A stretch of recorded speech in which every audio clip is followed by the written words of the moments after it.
If earth peace is to herald the dawn of the new age, realize that Humanity is one's only religion, breath one's only prayer, and consciousness one's only God.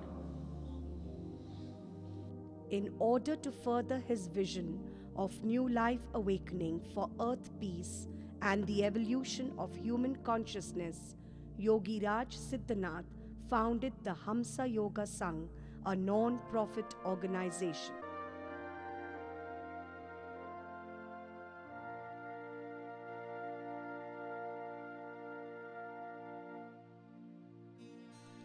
After his deep and personal experience with Shiv Goraksha Babaji. Blessed with this direct experience, Yogi Raj Siddhanath has crystallized the essence of this wisdom of the oldest of yogic traditions, the Nath Sampradaya, into the teachings, practices, and services performed by the Hamsa Yoga Sangh. Yoga is an inner ascent through ever more refined and ever more expanded spheres of consciousness to get to the God essence which lies at the core of your own being. And once you can contact this divine indweller, you can contact the universal indweller. We do have a good support system that wherever we go in the United States of America or Switzerland or Italy, we have teachers who can give you the support system and teach you and guide all newcomers. In India also we have a good support system. And of course, principally, I am not a teacher. Since I do not teach, a master does not teach. He gives the direct experience. You see, the teacher teaches very systematically and in an organized way. The master catches you, he shakes you and he wakes you up. So I'm a waker, movers and shakers.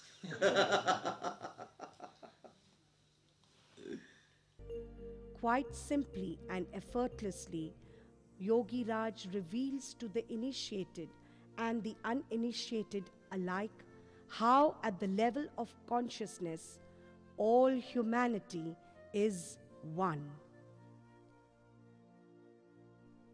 Thus, acting as a catalyst for positive change and towards inner transformation, Hamsa Yoga Sangh helps you witness your innermost self flowering and evolving into a newer being.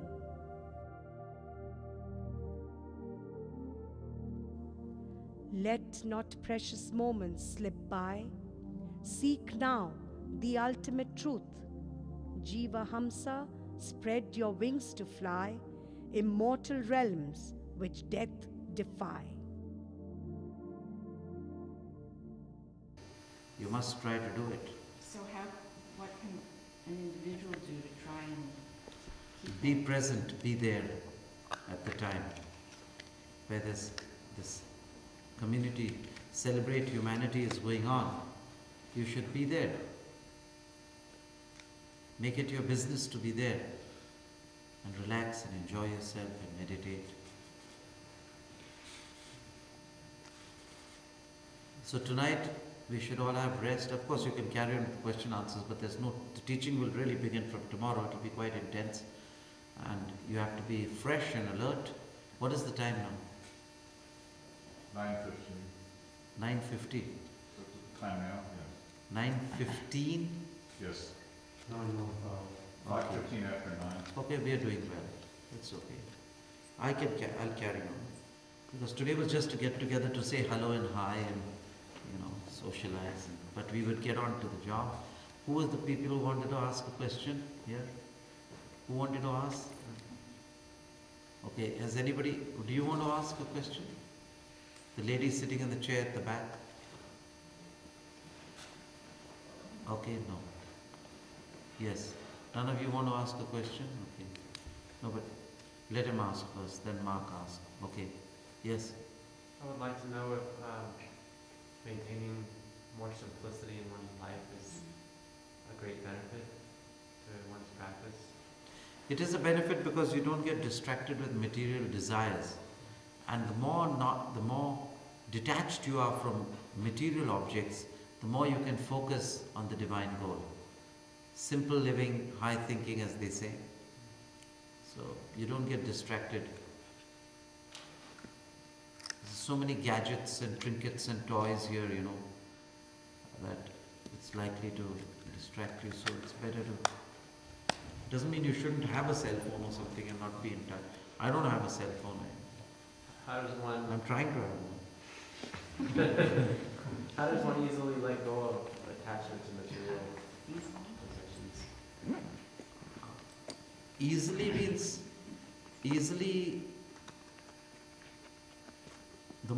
use a more powerful technique. The more powerful the technique, the easier it is. So if you use chanting, it will be not so easy. If you use Kriya Yoga, it will be easier. So easily is by Kriya Yoga, the lightning path, the Babaji Kriya Yoga, which I am going to initiate you into tomorrow. How many people are there for the initiation tomorrow into the Babaji Kriya Yoga? Raise your hands, right up with locked elbow. One person, two people. Who else is there? The lady, next lady, have you had it? Yes. Where have you had it? In Berkeley in August. In Berkeley, okay. And everybody, so there are two people, which is good. There'll be a couple more tomorrow morning. Okay, couple more. So that's the Kriya Yoga will be given tomorrow morning.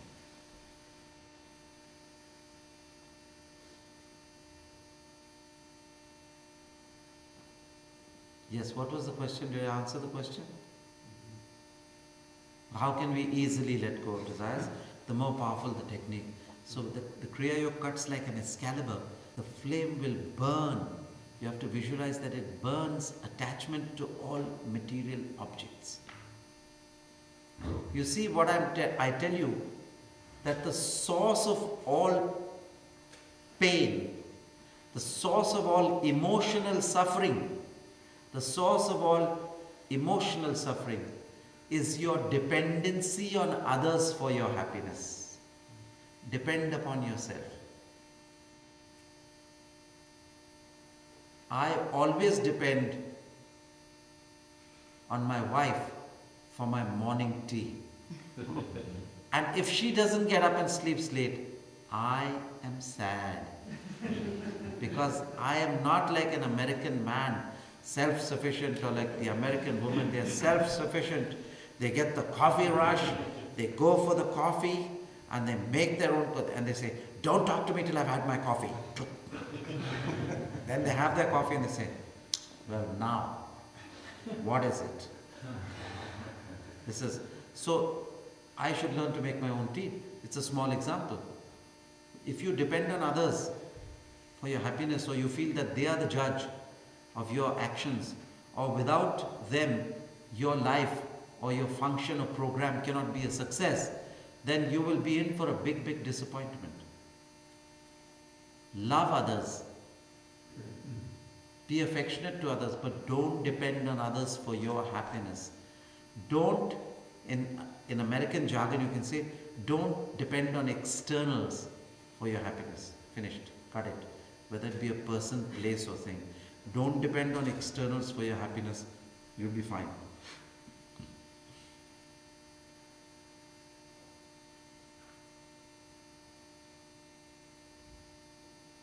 Yes. So along that line, if someone does something and it bothers me, would that be that I've let it bother me, and so I haven't taken full responsibility for my own happiness because I allowed someone else to bother me? He will not bother you if you practice Kriya Yoga. Your sense telephones will be turned inwards, and you will cut out sound, sight, taste, smell and touch. And if you can perfectly practice Kriya Yoga, nothing can bother you because you will be sealed. The great seal. After I come out of it. When you magnetize your spine by Kriya Yoga, your senses get introverted.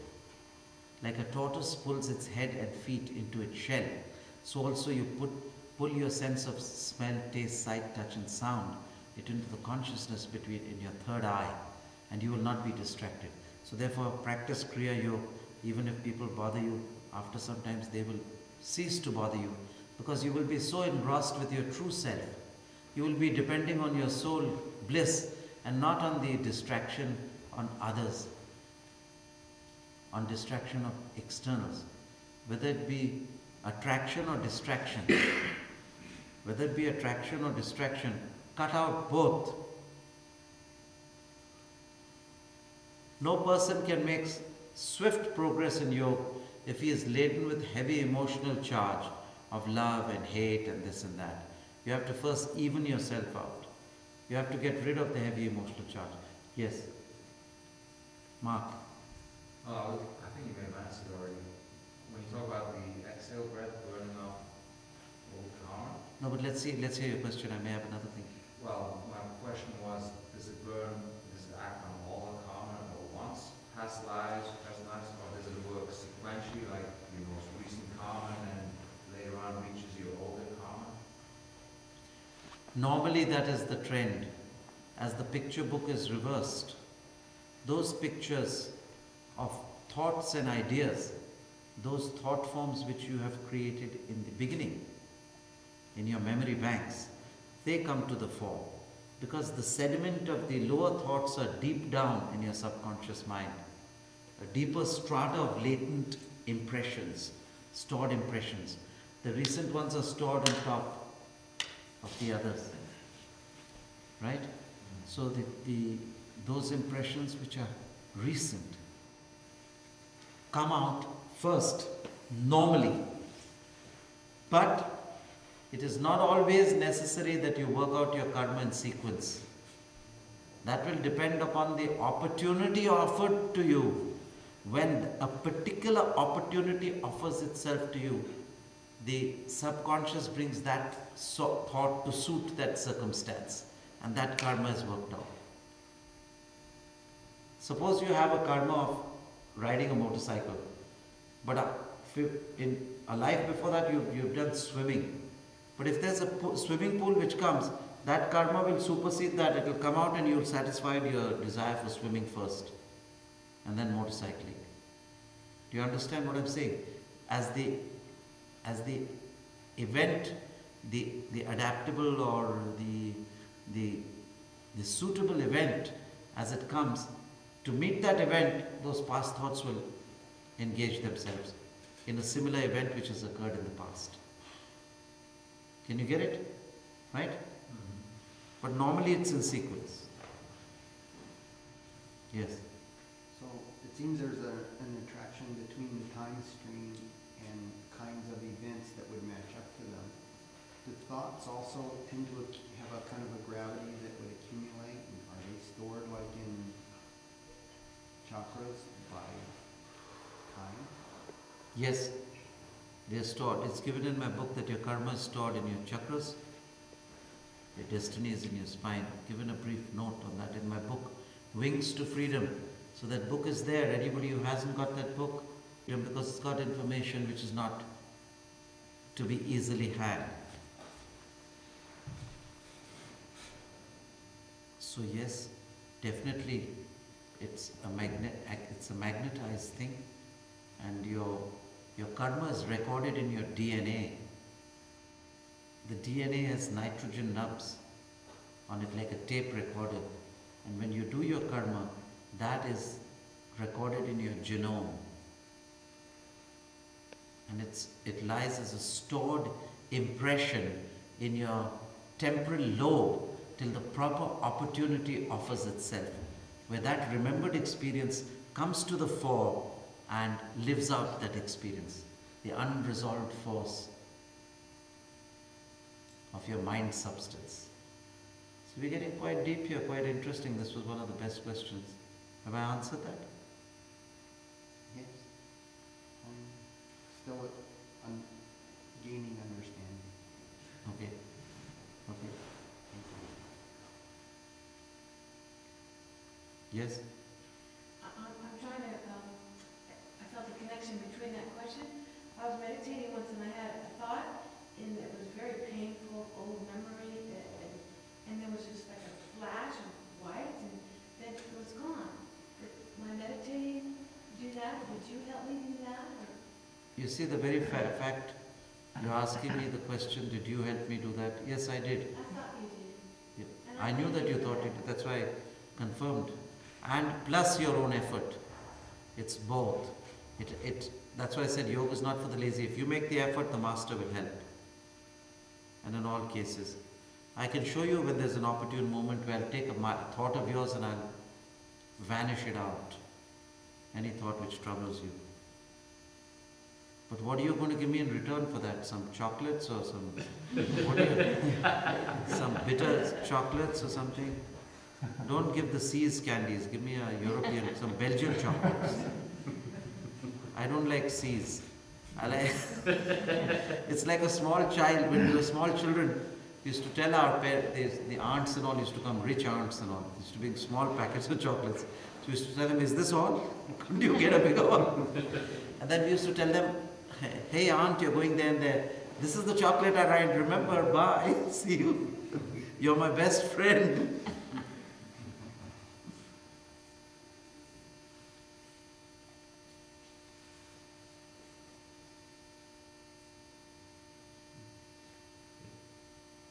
I wonder if you could speak briefly on the visualizations during the Kriya practice. Are there a variety of options, or is there just one visualization? There's a variety of options. And like I've said before, this reminds me of some words I said in the last camp. That the teacher will always teach visualizations. I as a teacher will tell you to visualize the star. So the teacher always teaches you and teaches you to visualize. The master says nothing, he says do it. And as you do it, by the virtue of your practice, the experiences that you get and the sights that you will see are your genuine experiences. And they will all be different for different persons till you reach the final goal, which at the level of consciousness, humanity is one. At that level, you will all get the same experience. So, whether you just keep practicing without, visual is like a support, but it shouldn't be a hindrance. You can use various supports like the cool breath and the warm breath, or like the star moving up and down, or like the thought, as the breath goes up, spiritual evolution takes place, and as the breath goes down, karmic dissolution takes place. No, that's not your concern. Doug and Joanna, you are not concerned with the door thing. You cannot do anything, can you? So don't fritter away your concentration on the door. Focus it rather on the Guru, the Master, who can give you something. I. So, or you can do it. See, I told you it was not for you, there was something for me. So I should be the guy who's distracted, but I'm not. I'm going to finish what I have to say. You can get that thought. So there are many thoughts, and I find that they help a lot. But if you're really on fire, there is no thought, no body, and no mind. Just, oh God, consume me in thy divine fire, oh Lord, consume me. That's all I want. When your mind reaches that intensity to be consumed by the Lord, then he shall. And you shall find everlasting bliss, ineffable joy and peace, indescribable by any mortals. Now what is this? Why has she got two cups? Now this is quite distracting. Really.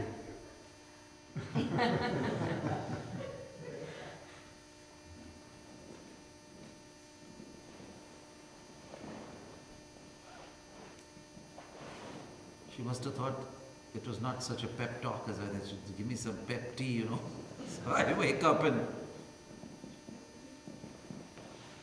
yeah. The question that you answered 3 questions ago, and you were talking about the karma is stored in the chakras, and something else was stored in the spine. I was wondering if you could go over that again. The chakras are stored in the spine. What is? Chakras. Chakras. No, but I thought you said there was something else. Not the nitrogen nodes. Yeah. Why do you want to take that down? No, What is the purpose of your taking this? No, I was trying to understand it. Okay. And so I didn't understand it. And I was, So when the movement of life energy along these genes or the DNA rubs out certain impressions of the nitrogen atoms before they fructify into material actions. That's why Kriya Yoga is important. It's rubbed out. They can burn the seeds of your karma so that they sprout forth not new fruit. That seem awkward English? No. They sprout forth not new food, new fruits. So that they do not sprout forth new fruits, so that they do not create new karma. Kriya Yoga burns this thing. Rauda.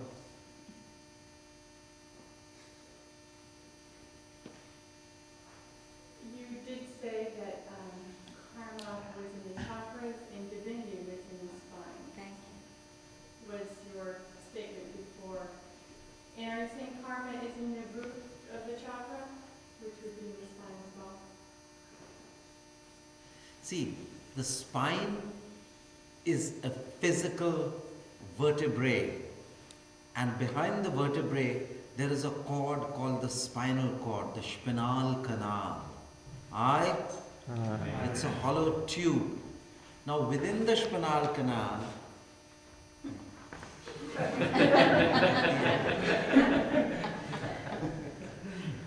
at the astral level, the etheric and astral level, there are lotuses, lotus shrines called chakras. Right? But penetrating those chakras is a subtle astral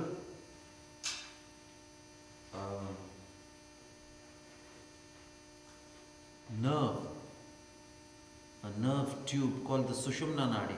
Subtler than the Sushumna Nadi is the Vajra Nadi at the mental level.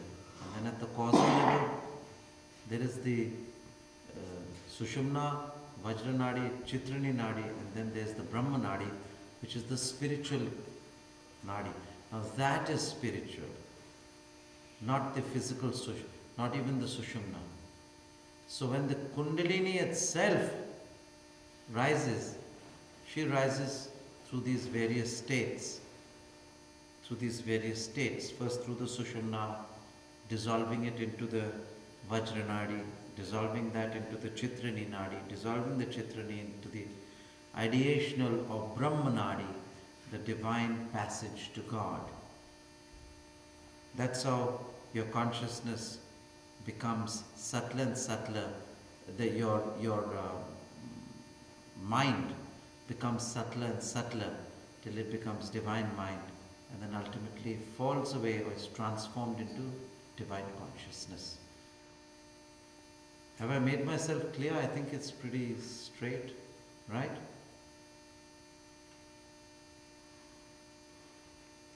Did you all understand? Aye? Because if you didn't understand, it will be good, then I can explain it. Yes. Yes. Yes. The nadi that's after the Vajra nadi? Doesn't matter, you get to the Sushumna Nadi first. Right. It's too much. I'm giving you too advanced stuff and you get more confused and complicated. Unless you're writing a book or something. You're writing a book or something? No. I'm just trying to understand it and I don't remember unless I write it down. Understand that in the spine there's a hollow passage called the Sushumna Nadi. Right. First get this thara, get its experience, then go to the next stage. If you don't write it, you will still experience it by virtue of practice. That's what the master says. Virtue of practice will give you the experience. It's not bad to know, but I'm just telling you. You don't miss anything. Yes? In the Indian language, there's so many words that we don't have that express these things, and it's wonderful to be learning them. You just spoke of how the Kundalini sometimes almost transforms other things or nullifies things into itself. It's just like it's kind of like Yes. changing things into, it's just this one thing. All the other stuff just gets swallowed up somehow. And Yes. Is there an expression for that? What is that? That idea is a very new, different idea. Is there a word for that? A word for what? How that this that there's an energy that She does eat swallows up- everything Yeah.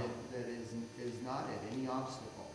I don't know how to explain. She removes the obstacles in the spine, and the Kundalini swallows up time and space. So when your Kundalini is awakened, you are in a state of timelessness. There is no psychological time. You're in a state of samadhi. So she swallows up time. If you see, the swallowing of time is symbolized in India by a symbol which I wanted to give for the healing, is the serpent swallowing its own tail. This is an Indian metaphor, the serpent of eternity around Vishnu, the serpent on which Vishnu, around Shiva's neck, is the serpent of infinity, Vasuki. And how's that related to healing? Hmm? You mentioned it was related to healing. The serpent swallowing its tail? What is the relationship with healing? Healing is very preliminary. Healing will start before the Kundalini awakens also. Kundalini gives you immortality. I mean, that's a totally different ball game altogether. I mean, Kundalini awakening means even the first stages it shows you God. Once you see God, you are healed.